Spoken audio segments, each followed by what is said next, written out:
Hello friends, કેમ છો? હું શક્ય. તો આજે હું તમારી માટે રેસીપી લઈને આવ્યો છું વેજીટેબલ પુડલાની. તો આ પુડલા હું કેવી રીતે બનાવશો તો એ પુડલા અંદરથી એકદમ સોફ્ટ અને બહારથી એકદમ ક્રિસ્પી બનશે. તો ચાલો રેસીપી શરૂ કરીએ.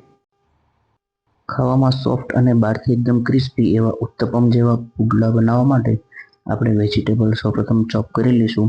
તેના માટે આપણે કેપ્સિકમ લીધું છે, એક ટુકડો કેપ્સિકમને એકદમ ફાઇન ચોપ કરી લેશું. આપણે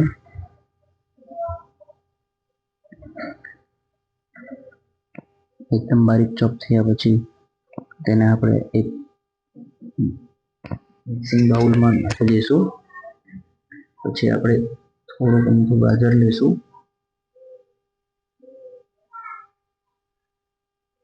ગાજરને પણ આપણે એકદમ ચોપ કરી લઈશું. એને પણ આપણે એક મિક્સિંગ બાઉલમાં નાખી દઈશું. ત્યાર પછી આપણે અડધું ટમેટું લઈશું, તેને પણ આપણે એકદમ ચોપ કરી લઈશું. ચોપ કર્યા પછી તેને પણ આપણે એક મિક્સિંગ બાઉલની અંદર નાખી દઈશું. પછી આપણે 2 નંગ ગ્રીન ચીલી લઈશું, એને પણ એકદમ બારીક ચોપ કરી લઈશું. તમારે વધારે તીખું કરવું હોય તો તમે 3 પણ નાખી શકો છો. પછી આપણે લઈ લઈશું 1 પીસ ડુંગળી, નાની ડુંગળીને પણ એકદમ બારીક ચોપ કરવાની છે. તેને પણ આપણે ચોપ કરીને મિક્સિંગ બાઉલની અંદર નાખી દઈશું. આપણે થોડી કોથમરી પણ લઈ લઈશું, તેને પણ એકદમ ચોપિંગ કરી નાખશું બારીક. તો આપણે બધું જ એક મિક્સિંગ બાઉલની અંદર નાખી દીધું છે અને મિક્સ કરી લીધું છે. તો આપણે 1 કપ ચણાનો લોટ લઈશું.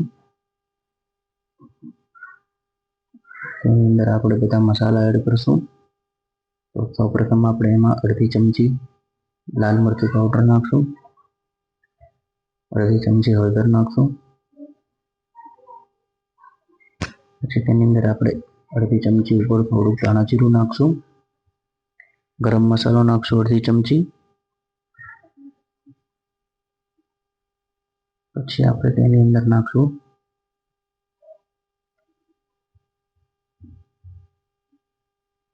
અજવાઈન અડધી ચમચી.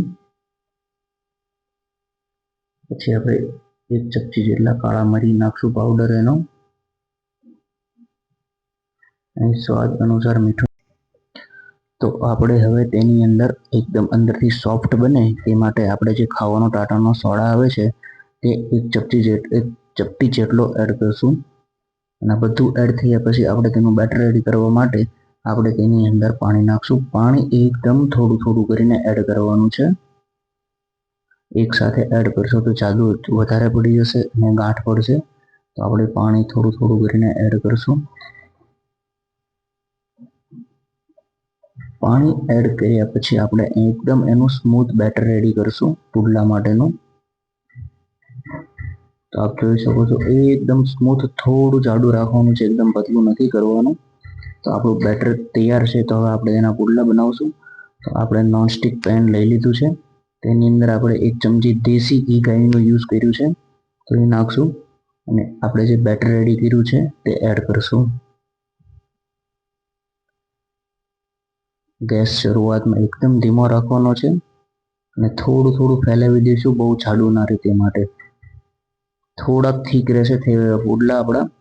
અને એની ઉપર આપણે જે મિક્સિંગ બાઉલમાં જે વેજીટેબલ કટ કરીને મૂક્યું હતું એ રાખશું, બધું એડ કરશું ઉપરથી.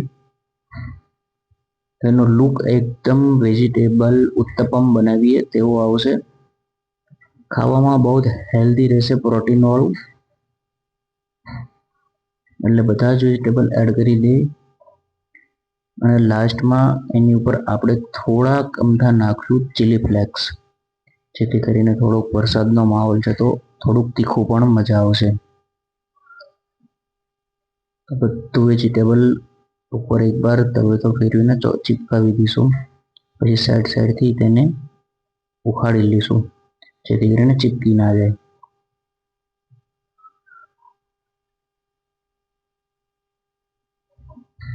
તો હવે તેને આપણે પલટી મારશું અને બીજી સાઈડ પણ ફેરવીને પકાવશું. તો આપણું એકદમ ક્રિસ્પી એક સાઈડ થઈ ગઈ છે.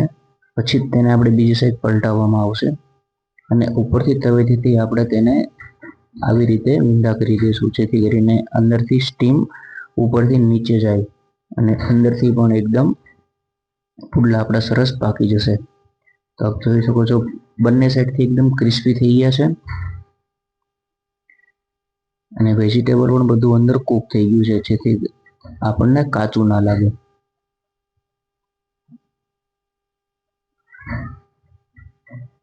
તો બહુ જ ખાવામાં હેલ્ધી છે અને આનો લુક પણ બહુ સારો આવે છે.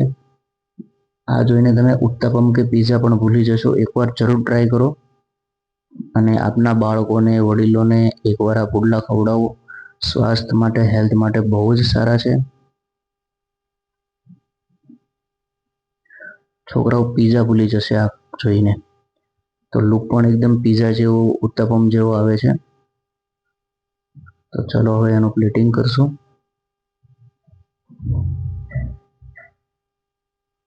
જો એકદમ સોફ્ટ અંદરથી અને બહારથી એકદમ ક્રિસ્પી દેખાય છે. તો તૈયાર છે આપણા વેજીટેબલ પુડલા. એન્જોય કરો. Thank you.